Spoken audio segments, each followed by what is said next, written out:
Protesters have been hanging on to the ship for about 5 hours now. They haven't let go and they are physically preventing it from leaving. Activists got word early this morning that this ship is ultimately headed to Israel with a delivery of American weapons, and they have been here for hours stopping the ship from leaving. U.S. imperialism has killed countless millions of people around the world for decades now. We have a responsibility as people in the imperial court to make a clear stand against it. Concentration camps. The same thing is happening right now. We ask ourselves, what would we have done if we were in 1945? We all want to imagine that we would have done something. What you're doing right now is what you would have done. There are hundreds more activists who are on the other side of the fence. Police aren't letting them get through, and they say they're not going to leave. We've been here since 6 o'clock in the morning.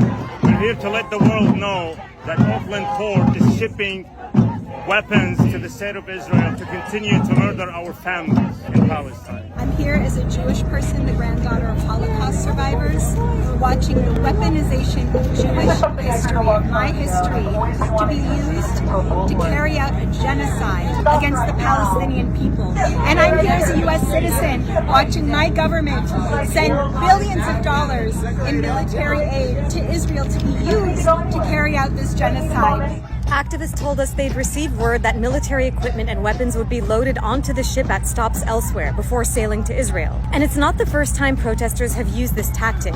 In both 2014 and 2021, protesters successfully blocked Israeli cargo ships at the Oakland port. This ship, the MV Cape Orlando, is part of the U.S. Ready Reserve Fleet and was used in the wars in Iraq and Afghanistan. So the ship ultimately left after 9 hours, but the protesters are chanting, "See you at the next stop, we'll be back." The 3 protesters hanging from the ship were also arrested. Every cause is helpful. War crimes got to stop, and the biggest war crimes are being committed by Israel and the United States right now. See you at the next stop, we'll be back. See you at the next stop, we'll be back. See you at the next stop, we'll be back. See you at the next